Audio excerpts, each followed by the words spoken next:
everybody. Let's get started, and we might have a few more individuals joining us. So thank you so much, everyone, for joining us for another session of EI Live K-12 for students and educators. My name is Cassie, and I oversee education and outreach activities at the Earth Institute. For those of you who aren't familiar with the Earth Institute and are joining us for the first time, our core mission is to foster a greater understanding of the science behind climate change and sustainability and what we as global citizens can do. So experts that make up the Earth Institute include economists, business and policy experts, specialists in public health and law, and earth and environmental scientists. The Institute is actually made up of more than 24 or so research centers and several hundred people who collaborate across many different departments at Columbia University. What we're hoping to do with these EI Live K-12 sessions is to introduce you to some of the wonderful interdisciplinary work through our scientific experts directly.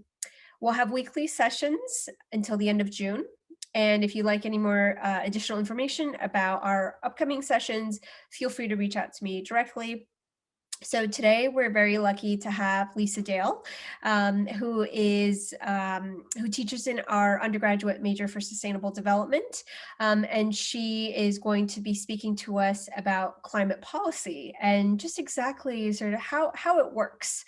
And she's going to speak for a little bit, and then she'll open it up for questions.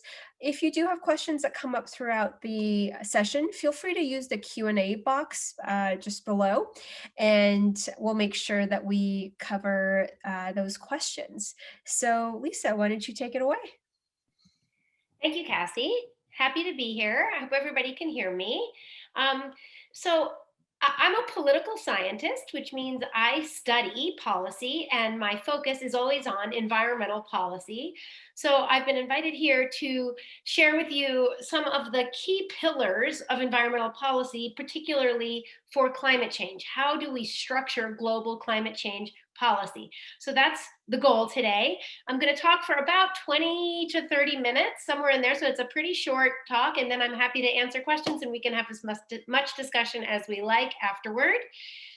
So we have to start stepping back first and think about environmental policy, and then we'll narrow it down to think about climate policy in particular. So when we talk about environmental policy, what do we mean? The word policy suggests right away that what we're talking about is the study of legal structures that governments use. They can be laws, policies, regulations. They come in some different flavors, but they come from governments. Governments create policy.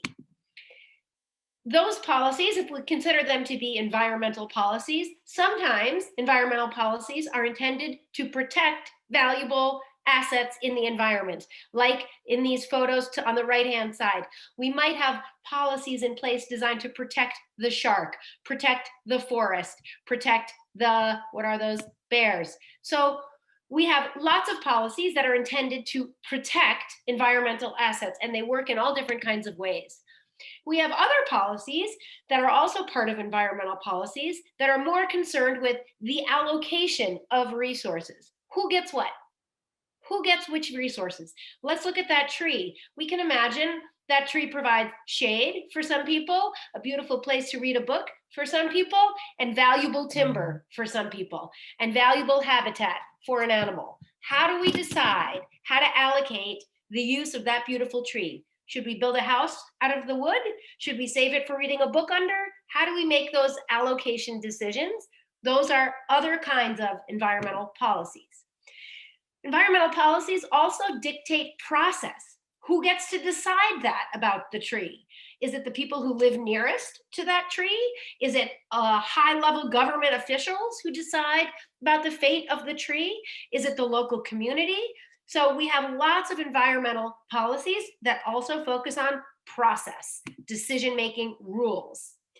Now the word governance, not government, but governance, is a much broader topic than just policy. Policy, again, refers to things that governments do, but governance includes relevant actions by the private sector, companies, industries, utilities, civil society. Civil society is us. It's you and me and anybody who is not part of the government. Private citizens and groups of private citizens make up civil society. So, for example, what if your neighborhood group of civil society people said, we love this tree, we like to sit under the tree, and we value having this tree in our neighborhood, and so we're going to fight for certain kinds of governance of this tree. Maybe we're going to organize community cleanup sessions, for example. We're not a government actor, but we're still organizing and standardizing care of natural resources. So we're practicing governance by getting together as groups of people as part of civil society. Individuals have power, and that's where we're going to go today eventually.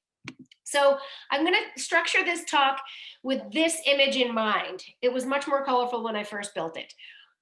Starting from the outer layer, we start with the reality that we live and work in a global system where countries sign treaties with each other that have agreements that the countries agree to that guide their behavior. So today we're going to talk very briefly about some of the global treaties that we have in place for climate change. Within that layer are US laws and policies, and the laws and policies of all of the 190 other countries in the world. Since we're here in the US, we'll talk a little bit about what this looks like in our country, in the US. Within the US, we have the national government, and we have a federalist system of government. Maybe you've studied this. And so we have the national government, and then we have states and local governments. So we'll think about what those actors do on climate change. And then within the state and local actors, we have individuals, you and me, how we behave and what we do that contributes to environmental governance. So let's start walking through this. This is the organizing principle for this talk. We'll start from the outer layer and we'll work our way in. So we're now talking about climate change policy. And before we begin exploring climate change policy according to the layers I just laid out, we need to start by setting the stage.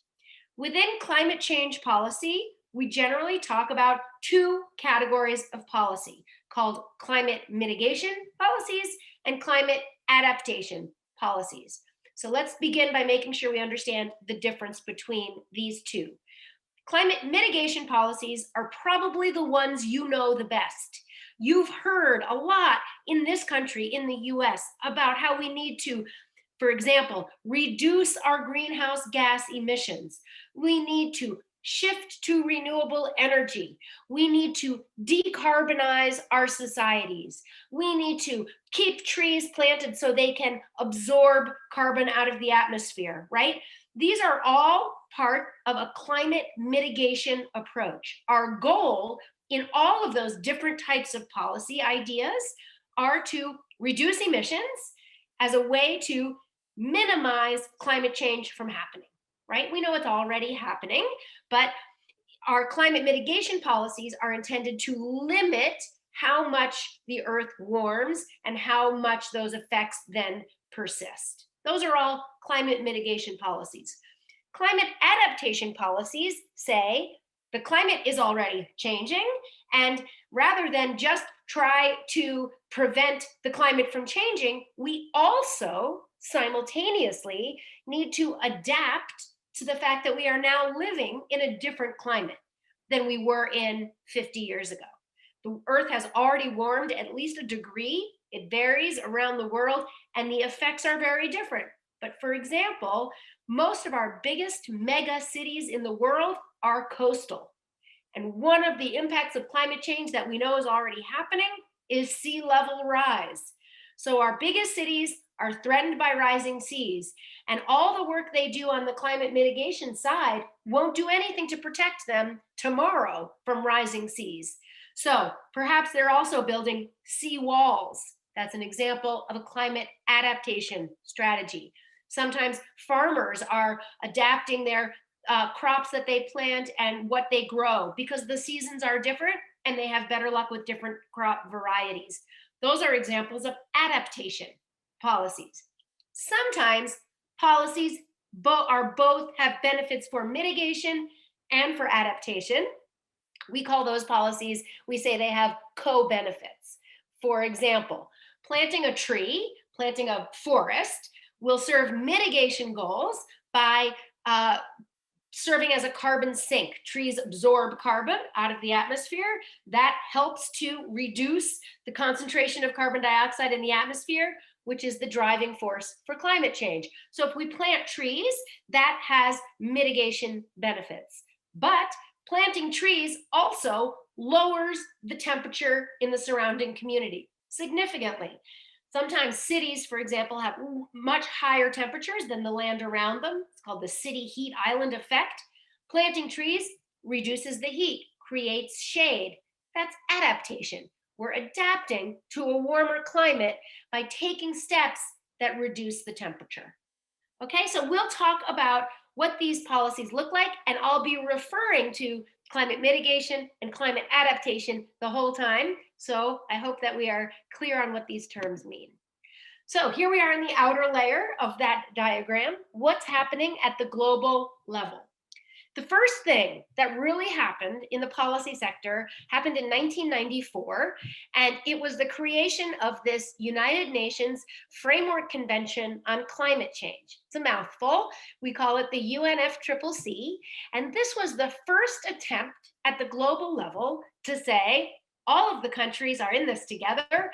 We should sit together at a large table and figure out what to do about this. This is an acknowledgement that anthropogenic, human-caused climate change is happening, and that we as the collection of global leaders need to address it. So this convention was formed in 1994 and still to this day meets every year. This UNFCCC annual meeting has become a bigger and bigger and bigger deal. These meetings are held all over the world, and they bring together the top leaders of the planet to discuss climate change. One of the achievements of this convention was this recent binding treaty called the Paris Agreement in 2015. The Paris Agreement is one of the first global treaties. It's actually the second one. The Kyoto Protocol was first, largely replaced by the Paris Agreement in 2015. Now, the Paris Agreement is a really unusual treaty. It is structured differently than most other treaties. Most treaties are organized with countries come together to solve a common problem, and they agree to impose rules on themselves. And then they are held to those rules. Those are binding treaty requirements. The Paris Agreement is a bit different. The Paris Agreement, in the lead up to the Paris Agreement, countries were asked to create what are called nationally determined contributions, NDCs.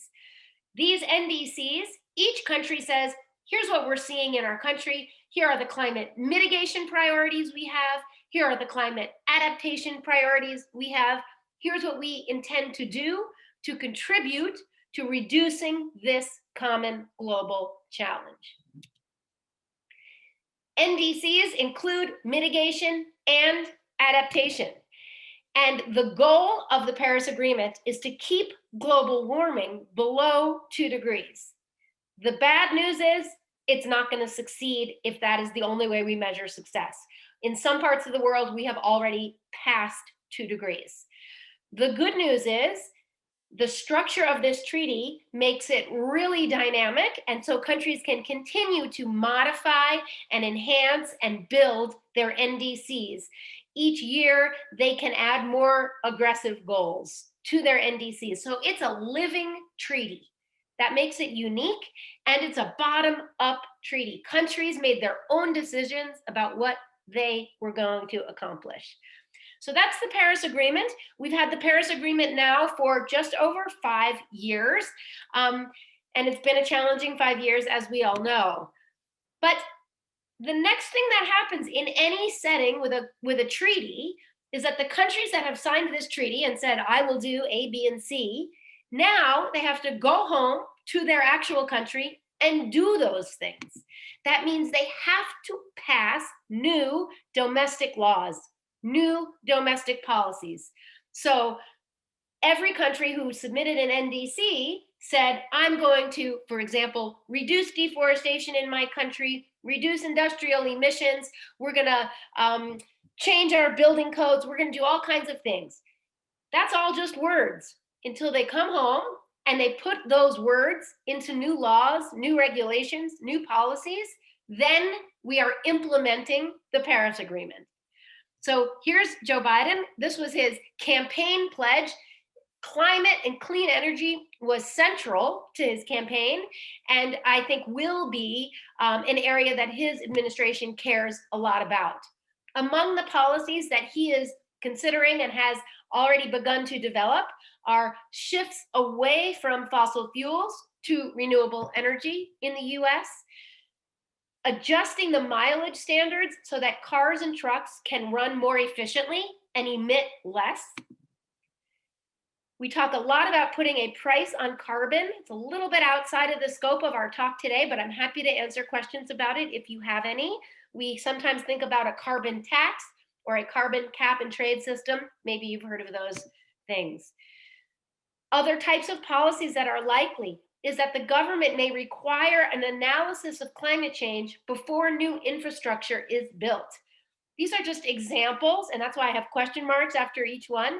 They are very likely to be pillars of the Biden administration's climate policy agenda, but we don't know yet for sure. He's only been in office for a couple of months. So now we're going down the layers. We're at the next inner layer. We're thinking about at the state and local level. So remember, Joe Biden is the president of the whole country. That's the federal government.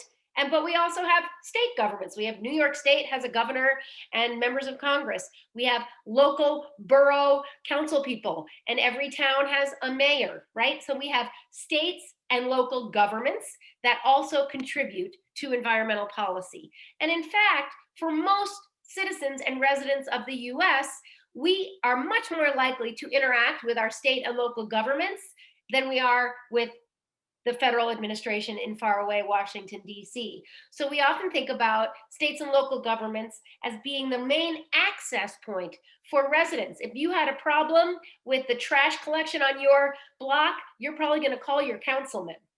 You're not going to call the president, right? So we interact a lot more with local governments. Local governments also in the US have lead authority for waste management. And this is a central piece, often in climate change conversations, reducing waste and thinking about how we dispose of waste. Local governments also have lead authority for zoning, which decides where and when and how buildings can be constructed. Should we continue to build on a coast? Maybe not. If not, that's up to local governments to make rules about that say no more new buildings will be permitted on this coastline. That's part of zoning and building code authority. Sometimes we think about the actions of state and local governments as compensating for places where the national government refuses or is not interested or not inclined to act. We call that compensatory federalism. And we saw a lot of compensatory federalism during the previous presidential administration. So during the Trump administration, you may have heard this, Trump pulled the US out of the Paris Agreement. We have now been recommitted under the Biden administration, but during the 4 years of Trump's presidency, states and local governments stepped up and said, we still support the Paris Agreement. This is America's pledge on climate.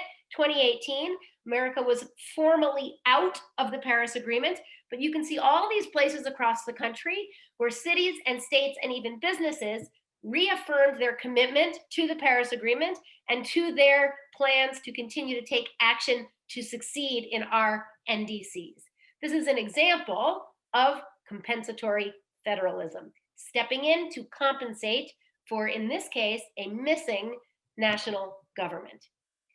Now we're at the smallest level, right? Now we're at you and me.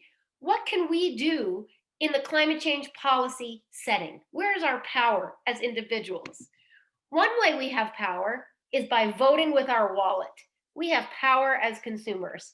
If we begin to do research, for example, and have decisions about what kind of products we're willing to buy, what kind of emissions might have been involved in the production of certain products, We can make decisions by refusing to buy some kinds of products and spending our money in a different direction.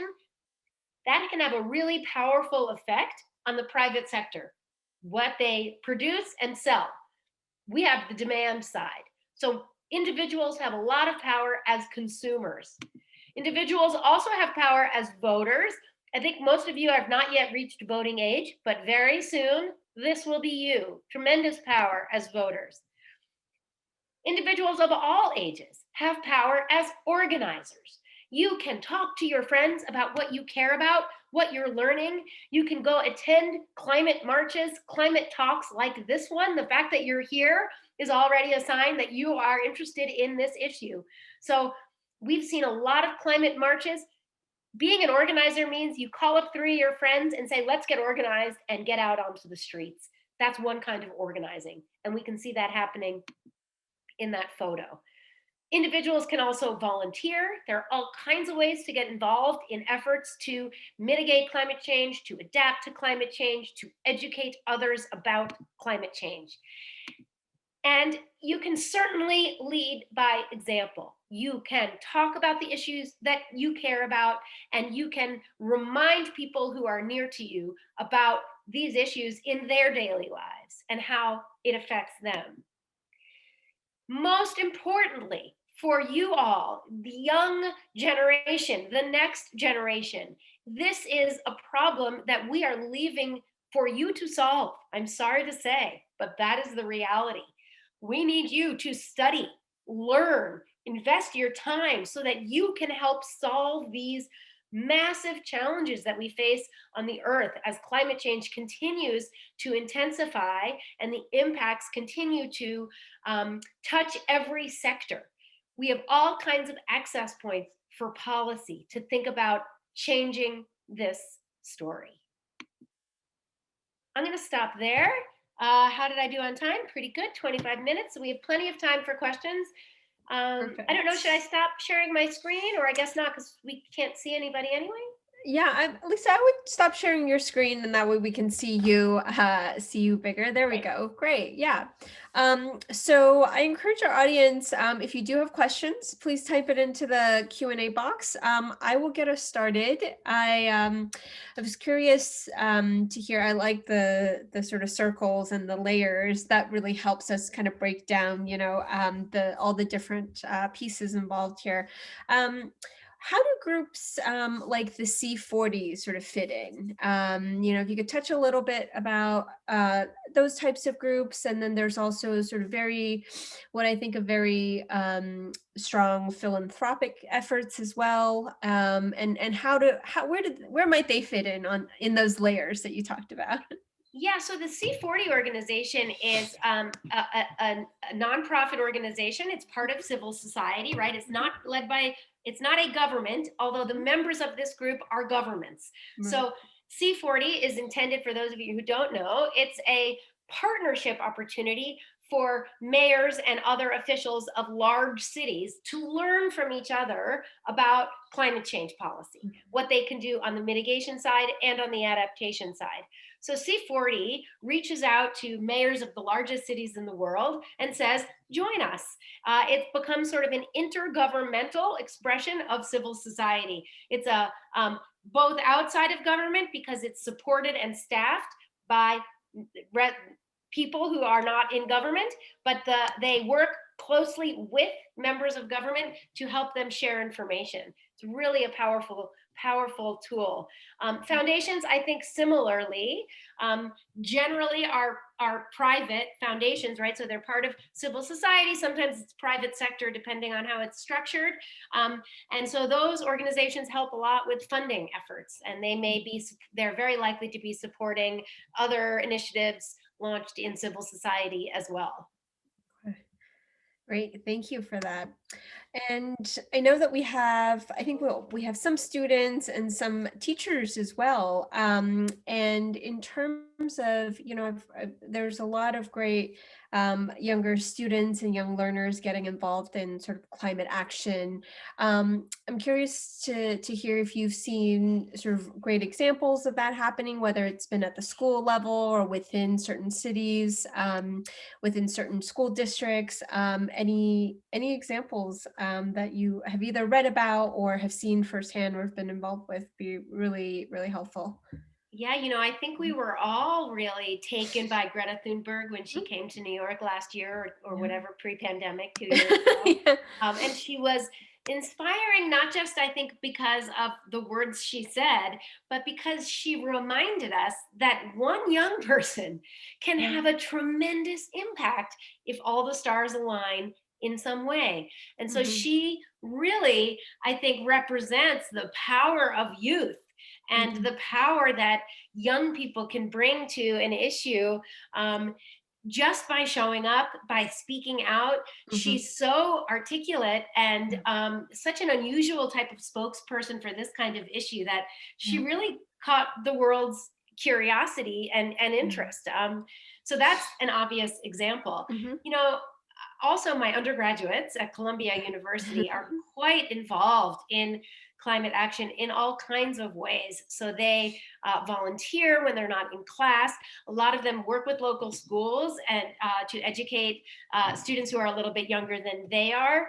A lot of students join. We have student groups on campus at Columbia, Mhm. called Eco Reps. We have another one in my program on sustainable development, where students who are passionate about this issue can come together and launch projects, and take classes together and sort of get off campus also, and bring what they're learning in class to the city to benefit the Mhm. city. Fantastic. Great. So we have some questions here. So we'll go with Elizabeth's first. So I think this is really an important one about political polarization. And so how might we overcome that? And how might I think this might be a communications thing, but would love to hear from you, how do we pass policies and get past sort of that polarization because science has become such a political issue in climate change specifically. It has. Thank you, Elizabeth. Good Mhm. question. Um, it's worth noting that until very recently, the US was really the only country where this had become a political issue. I think some of this has now spread, and some other countries are, the sort of climate deniers or people who don't are uninformed and Mhm. skeptical about climate change, are starting to get louder in other countries as well. But until quite recently, the US was really a mystery in the Mhm. world, and other countries couldn't understand why we had this politicization of the science. Mhm. But maybe now they understand because it's starting to take root in other Yeah. places. How do we overcome it? These are such good questions. I have a couple of thoughts. I wish I had a real answer for you, Elizabeth, but a couple of thoughts on this. Um, One is that I was recently talking to a friend who works in the Republican Party and was saying that what she sees is the younger generation in the Republican Party is very interested in climate change. And so that within that party, there's a generational thing Mm, happening, just as there mhm, is, I think, in the Democratic Party. mhm, But in the Democratic Party, we haven't had the climate denialism take root as it mhm, has in the Republican Party in this right, country. So, one possible answer to this is the next generation mhm, may be able to help us overcome the political polarization. We are very likely to continue to disagree about which policies are best, mhm, but I would sure right, like to see us get beyond climate change isn't even happening. mhm, That seems quite unnecessary and needlessly politicized. So that's, I think, one answer is maybe it's generational and mhm, maybe the passage of time will help. mhm, Another answer, I think Cassie hinted at this, I think is communication. The way we talk about climate change. For example, we used to talk about it as global warming. For a mhm, long time, that was the language. We talked about global warming. The problem with global warming is if you look out your window and it's freezing, it's very difficult to be persuaded that we have a global warming problem, yeah, right? If we have an uncharacteristically cold winter, and you're already skeptical and don't know much about this climate change thing, you're not going to be inclined to have your life experience line up with what you're being told. And Mhm. so that, I think, reminds us of the power of the language that we use. Yeah. So we've sort of collectively stopped calling it global warming as much, and we Mhm. instead call it climate change, which I think is more accurate and Mhm. maybe helps us avoid some of that confusion. So I Right. think there are other similar opportunities where the way we talk about it, who does that talking, and Mhm. how we reach out and try to bridge those divides might make it possible to lower the at least acrimony and the politicization of this issue. I wish I had a better answer. Elizabeth, I hope you come up with a solution. Well, thank you for that. And our next question is more about resources for studying and learning Mm. more. I think this is really great too, because I know that in past sessions I've told students or teachers that we have a lot of different faculty members at the Earth Institute who are very active on social media, and our blog is also very active. And those are some good examples of sort of resources that people can continue to kind of follow and check in on. But do you have any that you would strongly recommend? Well, I guess it's maybe, one of some benefits of this weird last year we've had, which is that those resources and opportunities to learn and get connected no matter where you are, have really improved. Yeah. We've over the last year, the difference from a year ago when we first Mhm. started this Zoom life, Yeah. and didn't even know how it worked, couldn't access resources, really felt Mhm. like everything was coming to a grinding halt.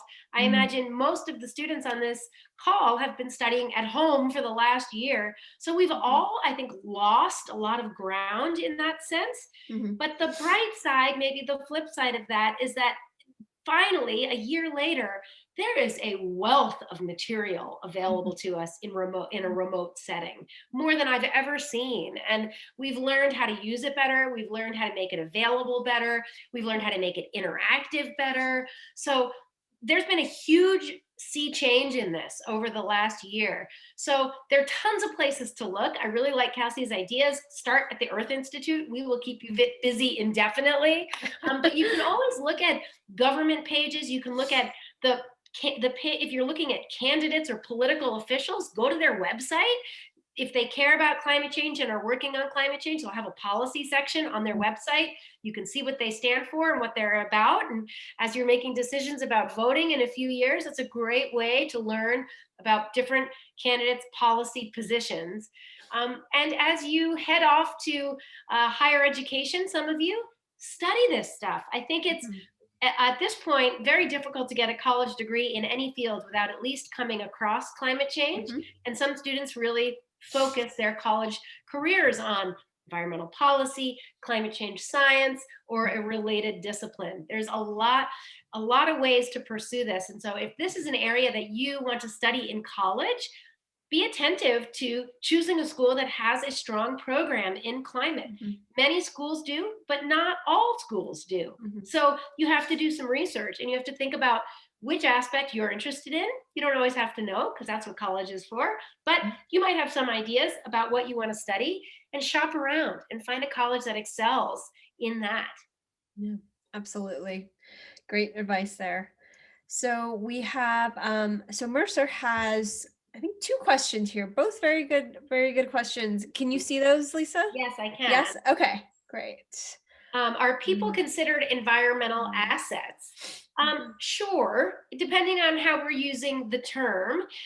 When we talk about environmental policy and how we're allocating those assets, then we don't think of humans as environmental assets because we don't get allocated, right? I'm not going to say you belong to this person. mhm, We are instead the recipients of the benefits that come from those environmental assets. We mhm, call those ecosystem services.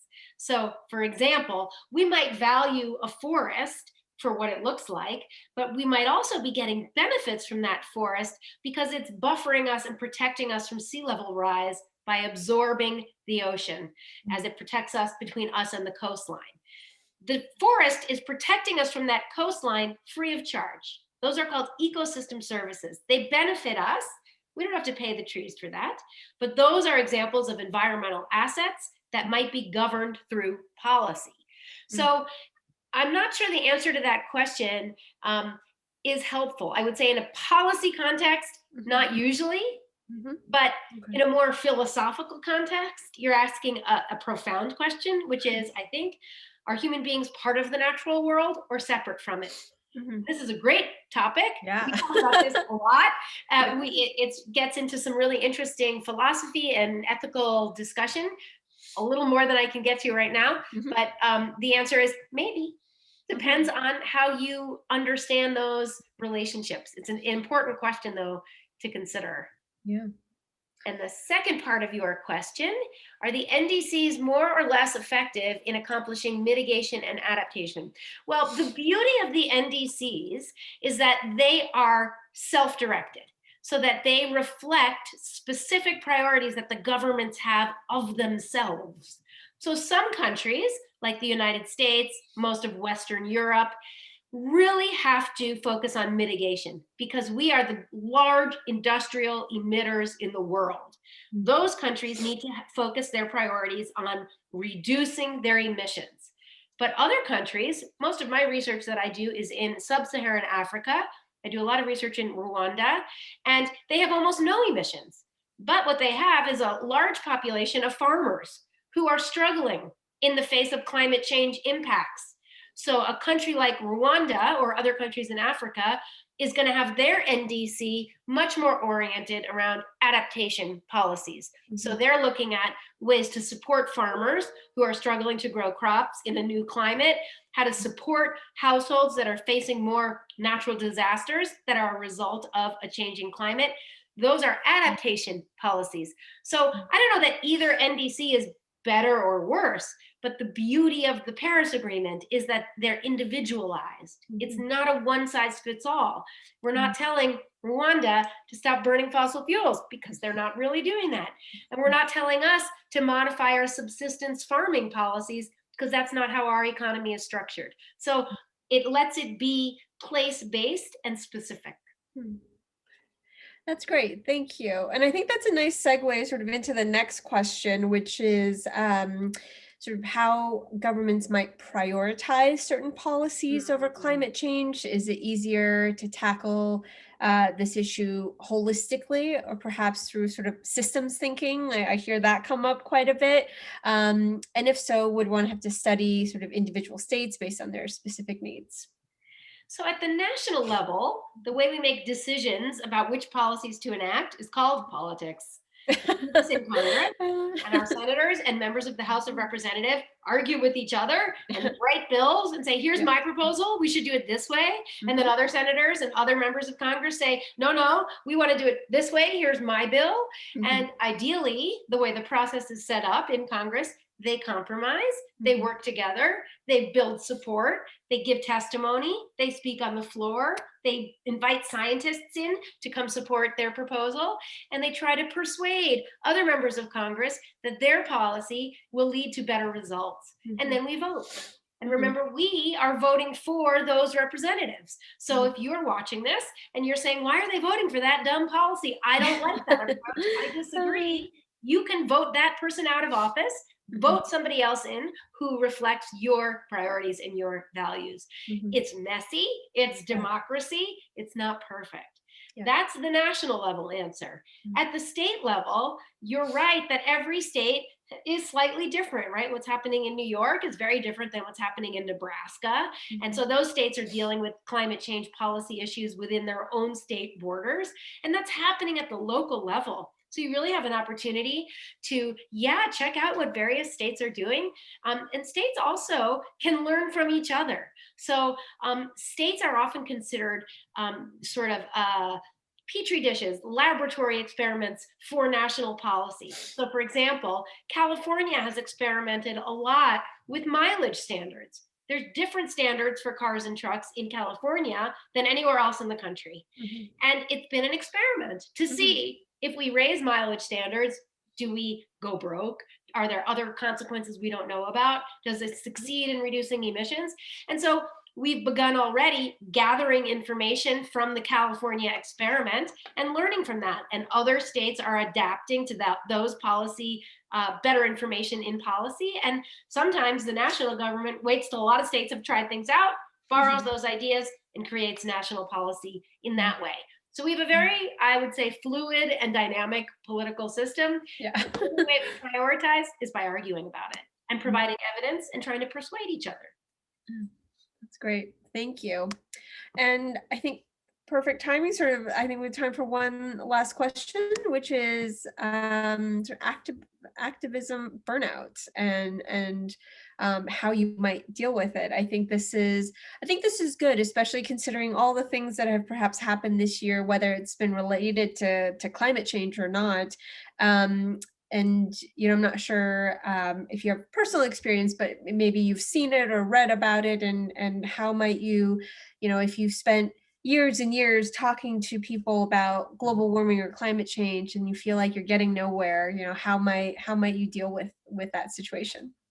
Yes, activism burnout is real. It's very common, and especially this year, everything was so much harder that I think a lot of people got really psychologically burned out. Yeah. I think we all, you have to take care of yourself, step back.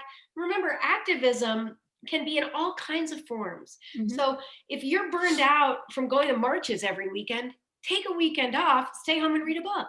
And maybe you're educating yourself about other dimensions of the issue while you're reading that book. That's also part of activism.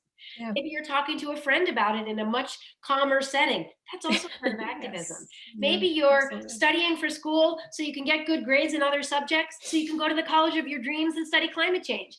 That's another pathway to making a difference. So I encourage you to think about activism as your entire life, not just sort of marching. We sometimes think, if I'm not out in the street waving a sign every day, I'm not doing my part. And I think that's simply inaccurate. I think marching in the street works well for some people. Some people love it. They think it's effective. Other people can write books instead, or can work in other fields to build new engineering solutions. Maybe they're in a lab all weekend instead of marching in the streets, and they end up solving climate change, right? Yeah. So activism can look like lots of things. Find your style, find your place, and continue to consider trying other styles and other places because you're young. You'll find a place that you're comfortable. We don't all have to march in the streets. We can do all kinds of different things to contribute. Thank you. And I think that ends this on a very positive note, and that we are all part of solutions, and there's solutions, and we are all a part of that. And I think that is also really important. So it's not all gloom and doom. It is, there are solutions, and we're encouraging to on sort of a solutions or so. Yeah, those are all our questions. Lisa, thank you so much for your time. Do you have any last words you want to sort of impart on us before we leave? Thank you for having me. Delightful to chat with you all. Thanks for some really good questions. Yeah, great. All right, thank you everybody, and thanks for your time. We'll send out the recording and hope you are able to tune in for another future session. All right, thank you again, Lisa. All right, bye-bye.